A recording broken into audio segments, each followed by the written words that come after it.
أعوذ بالله من الشيطان الرجيم بسم الله الرحمن الرحيم الحمد لله الذي بنعمته تتم الصالحات وبفضله تتنزل الخيرات والبركات وبتوفيقه لعباده يرتقون إلى أعالي الدرجات والصلاة والسلام على من جاء رحمة للعالمين على سيدنا وإمامنا ومعلم الناس الخير محمد رسول الله صلى الله عليه وسلم. اللهم صل عليه في الأولين وصل عليه في الآخرين وصل عليه في الملأ الأعلى إلى يوم الدين. صل عليه كلما ذكره الذاكرون وصل عليه كلما غفل عن ذكره الغافلون واجمعنا به في دار النعيم مع النبيين والصديقين والشهداء والصالحين وحسن أولئك رفيقا. Chers frères et chères sœurs, إخواني الفضلاء أخواتي الفضليات, السلام عليكم جميعا ورحمة الله وبركاته. C'est un grand plaisir pour moi de partager quelques moments avec vous. J'implore Allah subhanahu wa ta'ala, comme il nous a réunis autour de ces assises coraniques, autour de ces assises spirituelles, de nous réunir autour du paradis accompagné du prophète alayhi salatu wassalam, avec nos parents, nos enfants, nos époux, nos épouses, nos enfants, nos amis et tous les gens que nous aimons, Inch'Allah. Aujourd'hui, nous allons aborder un sujet qui me paraît très important, c'est quelle est notre relation au Coran ou comment aborder le Coran. Donc, au début, on va essayer de parler de lecture du Coran. Après, on va parler d'approches méthodologiques qui nous permettent de comprendre le Coran. Et on va parler de ces différentes approches entre les outils nécessaires et les facteurs de la divergence qui, justement, ont un impact sur notre lecture du Coran. Et on va finir par aborder l'éthique de la divergence qui est justement directement liée à la lecture du Coran.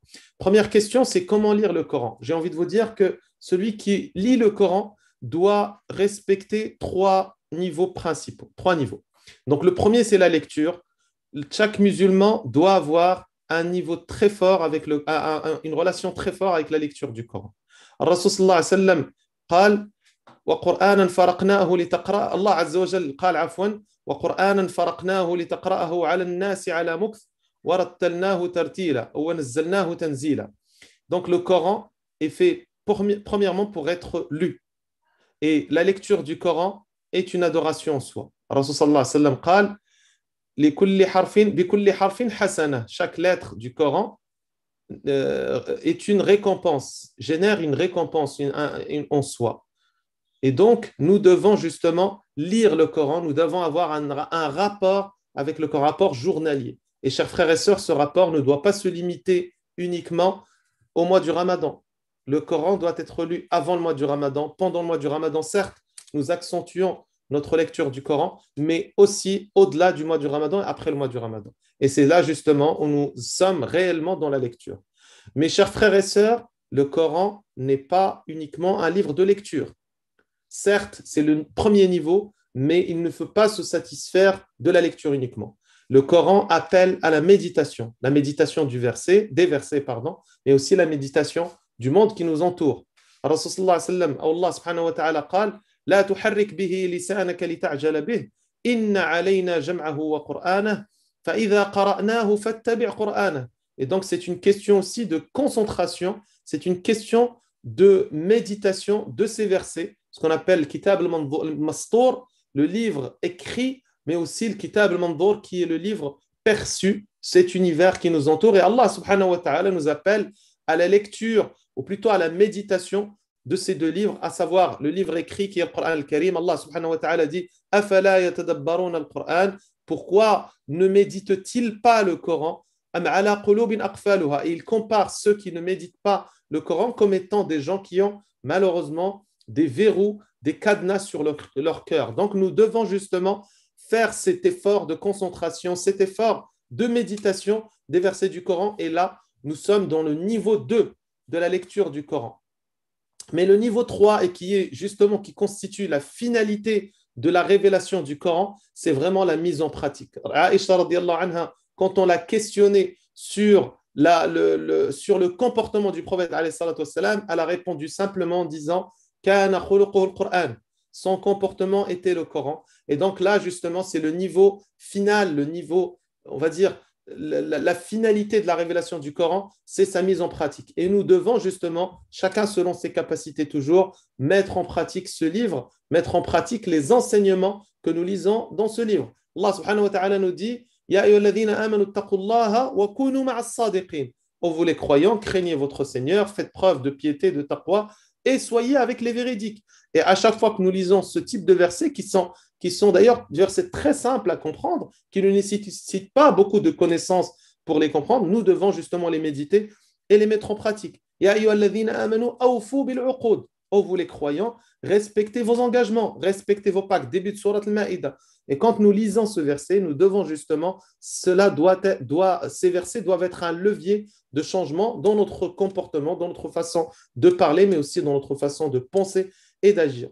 Et donc là, justement, c'est le cheminement que chacun d'entre nous, c'est plutôt les actions parallèles, ce sont des actions parallèles qui doivent se faire. Une lecture régulière, nous devons avoir un rapport régulier avec le Coran et ce n'est pas un mois par an, chers frères et sœurs, c'est tous les jours, toutes les semaines, tous les mois, nous devons avoir un lien avec le Coran, un lien de lecture et parfois essayer d'avoir un effort de méditation, quitte à avoir deux lectures différentes, une lecture pour, on va dire, lire les mots, essayer de méditer, essayer, pardon, de lire, d'apprendre par cœur, mais aussi une autre lecture qui appelle à la méditation, qui fait preuve de concentration et qui mène justement, c'est cette lecture-là qui est une lecture basée sur la méditation qui va nous mener, Inch'Allah, vers le troisième niveau qui est le niveau de pratique, de mise en pratique et qui est justement ce qui est voulu, le sens voulu du Coran, c'est ce que Allah Azza wa Jal dit ذَلِكَ الْكِتَابُ لَا رَيْبَ فِيهِ هُدًى لِلْمُتَّقِينَ. Ce livre où il n'y a pas de doute et qui est une guidance, qui est une guidée pour ceux qui font preuve de piété pour les pieux. Et donc là, justement, chaque musulman, chaque croyant doit faire cet effort, un effort de lecture, un effort de méditation, mais aussi un travail de mise en pratique, car si nous lisons sans qu'il y ait un changement, malheureusement, notre lecture ne servira pas à grand-chose parce que l'objectif final du Coran, au-delà de la lecture qui se fait par la bouche, c'est vraiment cette mise en pratique et cette réforme qui doit s'opérer, qui doit être opérée sur chaque musulman. Et donc, ça, c'est la lecture. C'est vraiment le premier niveau que nous devons, plutôt la première question, c'est quand on dit comment aborder le Coran, c'est déjà le lire, mais surtout une lecture qui a une finalité de mise en pratique. Sinon, à quoi sert la lecture si malheureusement la personne, si ça ne change rien sur son comportement et sur son agir et sur sa façon de parler. Deuxième chose que nous devons tenir en compte quand nous parlons de méthodologie, ou plutôt, oui, de méthodologie pour aborder le Coran, c'est les approches. Il y a plusieurs approches méthodologiques, scientifiquement prouvées, qui nous permettent d'aborder et d'approcher le Coran. Donc, il y en a plusieurs, je vais en citer trois ici. Premièrement, ce sont des approches qui sont plutôt opposées, voire parfois complémentaires. Une approche partielle, une approche globale, une approche absolue et une approche restreinte, une approche littéraliste et une autre approche finaliste. Et donc, vous allez voir que le musulman, ou plutôt la personne qui veut aborder le Coran d'une manière plutôt scientifique, doit essayer de jongler entre ces différentes lectures. Et évidemment, ces lectures nécessitent des connaissances parfois très approfondies du texte, du jargon arabe, du texte arabe, mais aussi des autres sciences dites musulmanes. Donc, pour commencer, au niveau de l'approche partielle et globale, nous devons premièrement, essayer dans la mesure du possible de définir les finalités globales du Coran. Et là, vous allez trouver plusieurs penseurs, plusieurs théologiens qui se sont intéressés à cette discipline. Vous allez voir par exemple Imam Mohammed Ghazali, rahmatullahi alayh, qui a produit un livre, Maqasid al-Quran, qui a parlé un livre qui parle justement des finalités, des sujets du Coran et d'autres livres. Il y a beaucoup de livres qui parlent justement, qui s'intéressent non pas au texte du Coran, mais qui s'intéresse aux finalités du Coran. Et le fait de s'intéresser, de connaître les finalités du Coran va tout simplement nous permettre de maîtriser le texte, de maîtriser le sens voulu. Parfois, nous retrouvons face à des versets qui nous paraissent justement incompréhensibles ou qui peuvent paraître à un musulman contradictoires avec d'autres versets. Et justement, cette science de finalité liée au texte du Coran vont nous permettre de lever cette ambiguïté, de lever cette difficulté pour sortir avec quelque chose qui correspond justement aux finalités du Coran, mais aussi par essence à la finalité des religions, de la religion musulmane. Et cela se fait souvent au travers de ce qu'on appelle tafsir al-mawdu'i. Donc, il y a plusieurs types d'exégèse du Coran. Il y a tafsir al-lughawi, il y a tafsir al-lafzi. Donc, il y a des exégèses qui vont s'intéresser au sens de chaque mot, au sens de chaque verset, mais il y a d'autres types d'exégèse qu'on appelle tafsir al-mawdu'i, ne vont pas s'intéresser finalement à chaque mot, à chaque lettre ou à chaque verset, mais ils vont s'intéresser à deux choses, au sens global du Coran, mais aussi au sens global de chaque sourate. Et parfois, dans ce qu'on appelle ilm al-munasabat, vont s'intéresser à chaque sourate sans lien avec la sourate précédente et la sourate suivante. Et parfois même, on peut aller jusqu'à al-munasabat fil ayat, c'est-à-dire on va s'intéresser à la correspondance ou la relation ou le lien entre chaque verset, le verset précédent et le verset qui suit. Et donc, cela ne peut se faire qu'au travers du découpage de sourates en plusieurs parties, parfois découpage même du Coran en plusieurs parties, mais aussi dans la même sourate, découpage de la même sourate, pardon, en plusieurs passages qui vont nous permettre de mieux appréhender, de mieux comprendre chaque sourate et de nous permettre justement de sortir avec quelque chose qui ne va pas s'intéresser finalement à chaque verset ou à chaque mot, mais qui va donner du sens à la sourate au sens large. Et là, en tout cas, l'un des meilleurs livres qui s'intéresse ou qui aborde justement cette discipline de ce qu'on appelle tafsir al-mawdu'i, c'est par exemple Fi Dhilal al-Qur'an de son écrivain Sayyid Qutb rahmatullahi alayh, qui ne va pas d'ailleurs, qui ne s'intéresse pas à chaque mot, à chaque verset du Coran, mais qui essaye, Sayyid Qutb rahmatullahi alayh, au travers de cet écrit, à essayer de donner du sens au Coran au sens large, mais à chaque sourate en particulier, ou parfois en découpant la sourate en plusieurs passages et redonner du sens à chaque passage. Et nous devons justement essayer d'équilibrer entre les différents types d'exégèse, toujours pour ne pas tomber soit dans une approche partielle, ni dans une approche globale, parce qu'une personne qui s'intéresse uniquement à l'approche globale, parfois malheureusement va oublier ou va négliger certains points qui sont cités dans des versets particuliers. Et vice-versa, une personne qui s'intéresse uniquement à la lecture partielle va parfois oublier le sens du Coran au sens global ou parfois le sens de la sourate en général. Et donc, c'est pour ça qu'il faut essayer d'équilibrer entre les différents types de tafsir, les différents types d'exégèse. On doit s'intéresser à tafsir al-mawdu'i, le tafsir qui donne du sens aux sourates en général, ou bien à plusieurs passages du Coran, de la sourate, mais aussi au type d'exégèse qui vont s'intéresser à ce qu'on appelle en arabe al-alfaz, c'est-à-dire qu'ils vont s'intéresser à chaque verset, à chaque mot particulier pour essayer de donner du sens aux mots et essayer de donner du sens parfois qui sont polysémiques, mais en tout cas on doit essayer d'équilibrer entre les différents types de tafsir, s'intéresser à ce qui donne, on va dire, ce qui relève de l'mawdu'at, du sens global du Coran, mais aussi ne pas négliger tafsir qui sont des tafsirs qui s'intéressent à l'alfaz, qui vont donner des sens à chaque verset, parfois à chaque mot. Et donc, c'est justement en essayant d'équilibrer. Il ne faut pas prendre l'approche partielle ou globale comme étant des approches qui sont opposées, loin de là.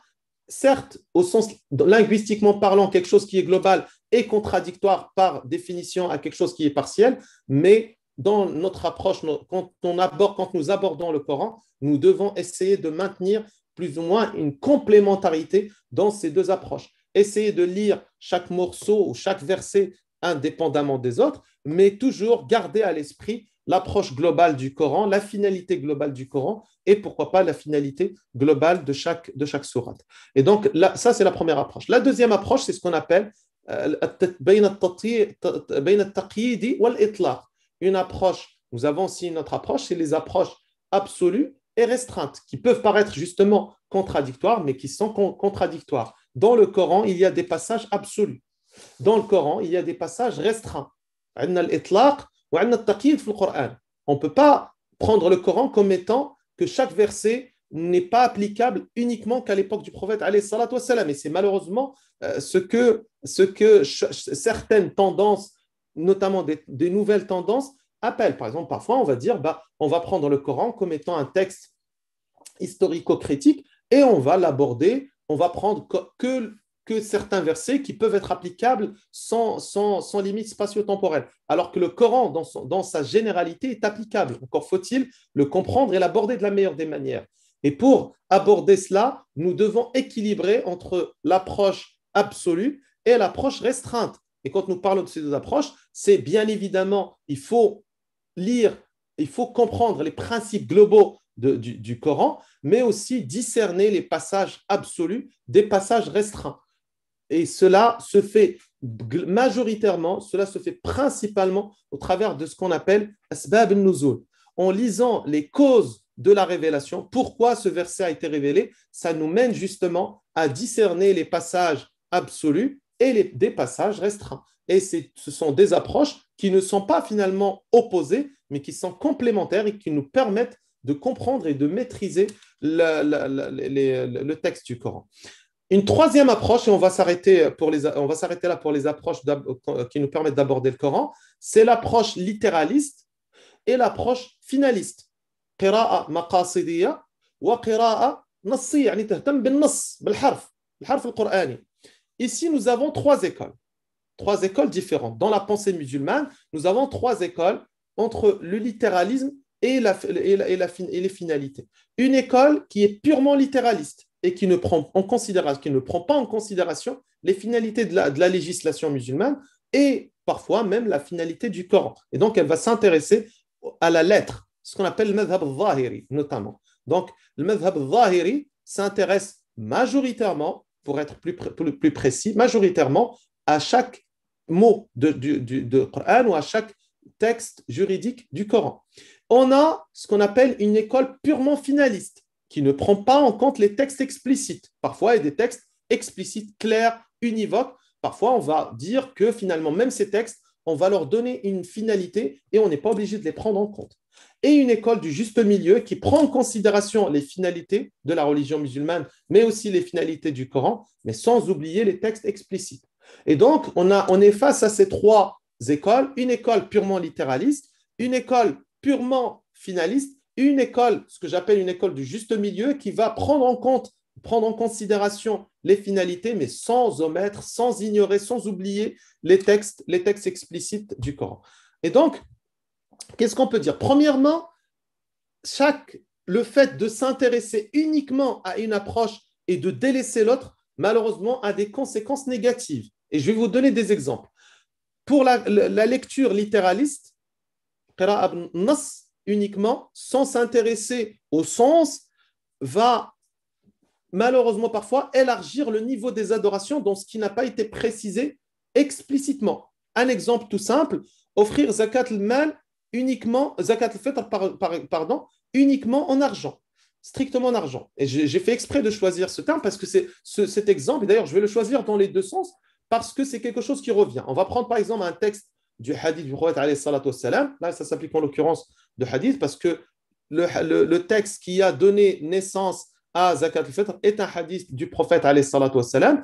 Et le prophète, étant donné qu'il l'a expliqué uniquement en parlant de nourriture, parfois certains musulmans qui vont prendre en compte uniquement cette approche littéraliste vont dire qu'il est interdit d'offrir Zakat al-Fitr en argent. Et donc, malheureusement, à mon avis, encore une fois, cette lecture est fausse. Parce que Rasul sallam, déjà à son vécu, a autorisé de donner Zakat al-Fitr en d'autres moyens. Et d'ailleurs, c'est ce qui a été choisi par plusieurs théologiens, Omar ibn Abdel Aziz, anciens d'ailleurs et contemporains, Omar ibn Abdel Aziz, Hassan al-Basri, mais aussi beaucoup de savants contemporains. L'objectif n'est pas d'entrer dans le débat lié à Zakat al-Fitr, mais plus pour vous rendre explicite les dangers ou plutôt les conséquences négatives de cette lecture. Aussi, un autre exemple, c'est ce qu'on appelle Musawwirin. Parfois, certaines personnes prennent le hadith du prophète alayhi salatu wassalam. Là, j'ai pris malheureusement des textes du hadith, mais j'aurais pu aussi prendre des versets du Coran, dans lequel Allah sallallahu alayhi wa sallam yaqul la'ana Allahu al-musawwirin. Allah a maudit, entre parenthèses, entre guillemets, les photographes, et on va prendre le terme musawwirun au sens littéraliste du terme, on va les considérer comme étant les gens qui photographent. Et donc, toute personne qui prend des photos aujourd'hui, on va dire qu'il est tout simplement maudit. Alors que le sens ou la finalité du hadith à l'époque du prophète, alayhi salatu wassalam, c'est plus les gens qui formaient ou qui fabriquaient des statues pour justement qu'ils soient adorés par la suite. Et donc, on voit justement que le fait de se limiter à cette lecture littéraliste sans prendre en compte l'approche ou la finalité de la religion, parfois, malheureusement, elle peut avoir des impacts plutôt négatifs sur la compréhension et malheureusement, parfois même sur le statut juridique de la question. Et vice-versa, on peut dire qu'on peut se limiter uniquement à une approche finaliste. Et c'est le fait de se limiter uniquement à cette lecture finaliste peut avoir des dangers et des conséquences négatives.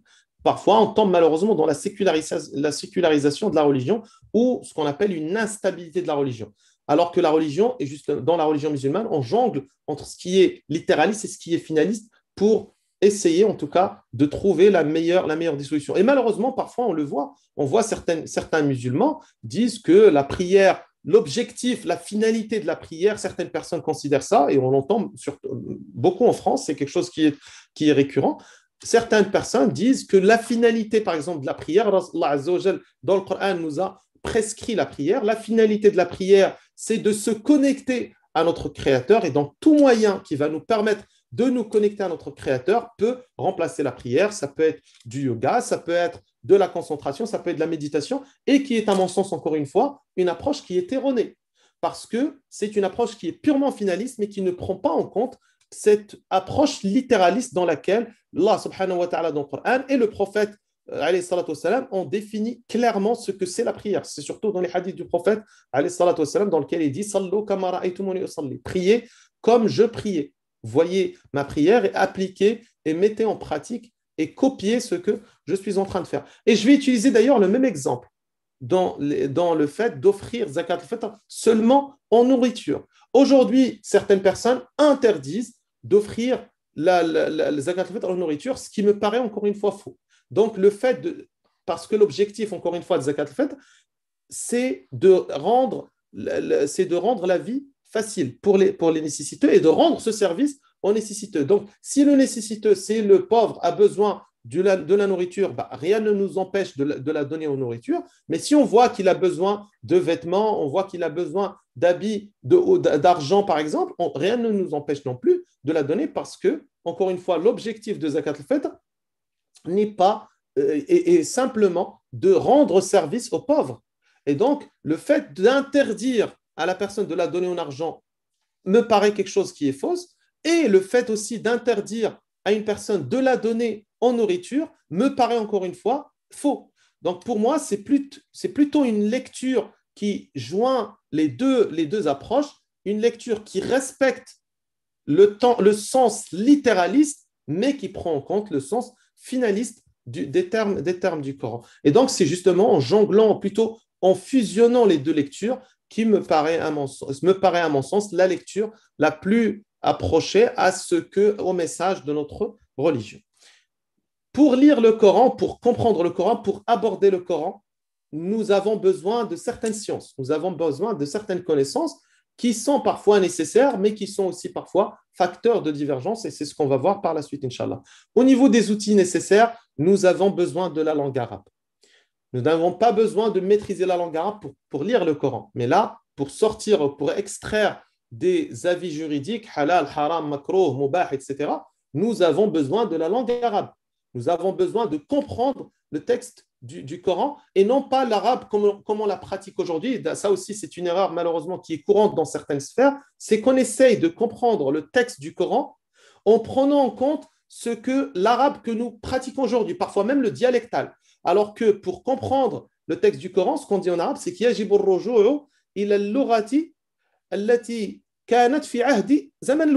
c'est-à-dire qu'il faut revenir au sens du mot au moment de sa révélation. Ça veut dire comment il a été utilisé. Sinon, parfois, malheureusement, et on a donné le terme de musawwirun, qui, si on l'utilise comme aujourd'hui, malheureusement, toute personne qui prend des photos est considérée comme musawwir.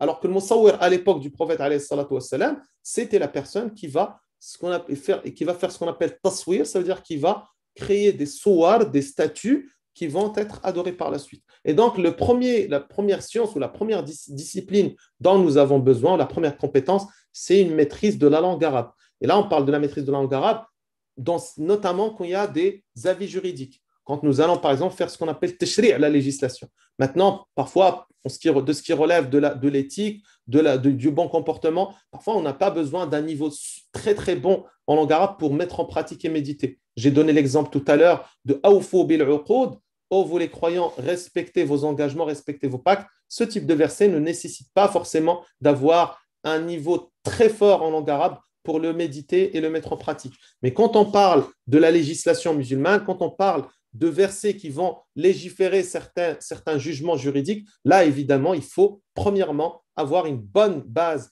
une bonne connaissance de langue arabe et une connaissance de la langue arabe, encore une fois, du moment de la révélation, non pas notre arabe d'aujourd'hui qui parfois a été changé ou altéré. On a besoin aussi des fondements de l'exégèse. Il y a une science qui s'appelle les fondements de la jurisprudence ou les fondements de l'exégèse, usul al-tafsir, pour comprendre, parce que sinon, malheureusement, on peut encore une fois utiliser certaines sciences contemporaines qui ne sont pas applicables sur les textes du Coran. On parle par exemple de l'herméneutique, et on considère pour certains musulmans que c'est de l'exégèse. L'herméneutique n'est pas l'exégèse, ce sont deux sciences tout à fait différentes, et l'herméneutique est une science, à mon avis, encore une fois, qu'on ne peut pas appliquer sur le texte du Coran. On a besoin aussi des fondements de la jurisprudence, ce qu'on appelle usul al-fiqh, parce que sans usul al-fiqh, parfois, nous allons,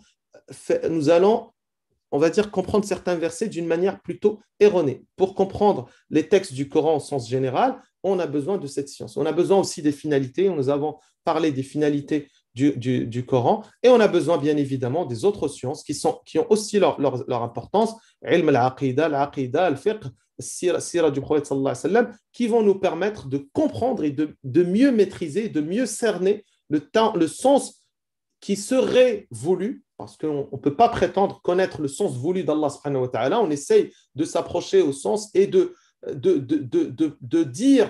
d'essayer de se rapprocher au sens voulu d'Allah par Allah Azza wa Jal, mais on ne peut pas prétendre connaître la vérité, que Allah subhanahu wa ta'ala veut absolument cela. La personne fait son effort d'interprétation, fait son effort de lecture. S'il a raison, il est doublement récompensé, et s'il a tort, il est récompensé. Donc, personne ne peut prétendre de connaître la vérité absolue. Mais il y a aussi des outils nécessaires. Ce sont surtout les sciences d'aujourd'hui, les sciences parfois exactes, les sciences sociales, par exemple l'administration, l'anthropologie, la sociologie, l'économie, l'astronomie, l'histoire. Toutes ces sciences-là, les musulmans doivent les maîtriser, doivent les connaître, parce que ce sont des sciences qui sont importantes, parfois même primordiales, pour aborder et comprendre le texte du Coran. Il y a aussi, quand on parle de comment aborder le Coran, il y a des facteurs de divergence. Et pour les facteurs de divergence, il y a deux types de facteurs. Parce que parfois, on se pose la question, pourquoi les gens lisent le Coran, ne comprennent pas la même chose? Ce qu'il faut savoir, c'est qu'il y a des facteurs de la divergence qui sont normaux, qui sont normalisés, notamment dans les sciences du Coran. Il y a des facteurs externes et il y a des facteurs internes. En ce qui concerne les facteurs externes, premièrement, c'est la discernation de textes univoques et de textes équivoques. Il y a des textes dans le Coran qui sont polysémiques, qui suscitent plusieurs définitions, plusieurs sens. Et donc, le fait justement de discerner ce qui relève l'univoque qui nécessite qu'un sens et ce qui relève de l'équivoque qui nécessite plusieurs sens est un facteur aussi de divergence. Parce que parfois, on pense qu'un terme a un seul sens, donc on le considère pour nous comme un terme univoque, alors que c'est un terme qui a d'autres définitions, d'autres significations dans le jargon arabe. Et le fait justement d'avoir cette capacité, cette connaissance de discerner ce qui relève de l'univoque et ce qui relève de l'équivoque est parfois porteur de divergence. Pareil, nous avons parlé de l'approche absolue et restreinte. Le fait aussi d'avoir cette capacité de discerner ce qui relève de l'absolu et ce qui relève du restreint est aussi un troisième facteur de divergence, mais aussi le changement de la fatwa. Le changement de la fatwa qui change selon plusieurs paramètres, le temps, le lieu, l'individu, les coutumes, est un facteur en soi de divergence. Parfois, on va lire un verset du Coran, on va apporter un jugement sur une personne, on va donner un jugement juridique à une personne, mais à une autre personne ou à un autre lieu, à un autre temps, on va donner un autre jugement et on est fidèle au texte du Coran. Donc, le texte du Coran est unique, mais sa compréhension prend en considération plusieurs paramètres pour qu'elle puisse être mise en pratique. Il y a parfois les facteurs internes liés à la personne déjà qui comprend. Premièrement, l'intelligence humaine. Les gens n'ont pas le même degré d'intelligence. Il y a des gens qui lisent le verset du Coran, peuvent en tirer plusieurs leçons. Des gens qui lisent le Coran peuvent en tirer qu'une leçon. Et des gens qui lisent le Coran ne peuvent en tirer à rien. Et donc, la personne, en fonction de ses capacités, en fonction de son niveau scientifique, de son degré scientifique, en fonction de ses connaissances intellectuelles, en fonction aussi de son intelligence, de son lien avec le Coran, de sa préparation spirituelle à approcher le texte du Coran, qui est très importante aussi, va en tirer des leçons beaucoup beaucoup plus que d'autres. Il y a aussi la maîtrise scientifique. Bien évidemment, une personne qui maîtrise bien la langue arabe, qui maîtrise les fondements de la jurisprudence, va parfois être plus proche du sens qui serait voulu par le législateur. Alors qu'une personne qui ne maîtrise pas assez la langue arabe peut avoir un autre jugement juridique et parfois on peut tomber dans la divergence, mais ce n'est pas lié au texte du Coran en soi, mais c'est lié à la maîtrise scientifique de la personne qui aborde le texte et bien évidemment le choix idéologique et juridique. Si nous choisissons par exemple une approche purement finaliste, ben, nous allons en tirer des leçons, nous allons sortir des avis juridiques extraits du Coran. Si aussi nous abordons ou nous limitons à une approche purement littéraliste, ben, nous allons arriver à d'autres fins. Et donc, ce n'est pas lié encore une fois au texte du Coran, mais c'est lié au choix idéologique suivi par la personne. Par exemple, une personne qui suit une école juridique ou une méthodologie juridique, bah forcément, il va avoir des conclusions qui seraient différentes d'une autre personne qui choisit d'autres choix, qui a choisi d'autres, on va dire, approches idéologiques ou d'autres approches juridiques. Et cela, justement, nous amène à une conclusion qui est l'éthique de la divergence. Donc, on a parlé de facteurs, de facteurs qui permettent d'avoir une divergence quand les gens, quand les musulmans abordent le texte du Coran. Et ça nous apprend, en quelque sorte, à avoir une éthique de la divergence que j'ai essayé d'ailleurs d'expliciter avec une image qui pourra justement expliquer l'éthique de la divergence. Rasulullah sallam, Allah Azza wa Jalla dans le Coran, il dit وَلَا يَزَالُونَ مُخْتَلِفِينَ إِلَّا مَنْ رَحِمَ رَبُّكَ وَلِذَلِكَ خَلَقَهُمْ. Allah subhanahu wa ta'ala aurait pu nous créer siamois, on va dire, nous a créé des modèles identiques. Allah Azza wa Jalla a créé des gens différents. Ya ayyuhan nas inna khalaqnakum min dhakarin wa untha wa ja'alnakum shu'uban wa qaba'il. Donc il y a cet esprit de différence, cet esprit de divergence dans notre religion que nous devons justement prendre en compte, et notamment quand nous abordons le Coran. Ce n'est pas parce que j'ai lu le Coran et j'ai lu un avis juridique qui m'a convenu que tous les autres avis sont différents. Nous devons respecter cette éthique quand nous abordons le Coran, et notamment quand il s'agit de divergences liées au texte du Coran. As'alullah al-azim rabbal arshil karim an yaj'alani wa iyyakum min alladhina yastami'una al-qawla fayattabi'una ahsanah ulaika alladhina hadahumullah wa ulaika humul albab. Barakallahu fikum ala husn istima'. C'est encore une fois un plaisir et un honneur pour moi d'être parmi vous, et je tiens en votre nom à remercier les frères et les sœurs de la mosquée de Sannois qui ont mis en place ces séminaires ou ces conférences. J'implore Allah subhanahu wa ta'ala de les bénir, de les récompenser, de vous récompenser aussi. J'implore Allah subhanahu wa ta'ala de nous pardonner, de pardonner nos erreurs et de raffermir nos cœurs sur la religion, sur la foi, et de nous écrire, Inch'Allah, parmi les gens du paradis. Subhanakallahumma wa bihamdik, nashhadu an la ilaha illa ant, nastaghfiruka wa natubu ilayk. عملنا سوءا وظلمنا أنفسنا فاغفر لنا فإنه لا يغفر الذنوب إلا أنت سبحان ربك رب العزة عما يصفون وسلام على المرسلين والحمد لله رب العالمين وبارك الله فيكم والسلام عليكم ورحمة الله وبركاته.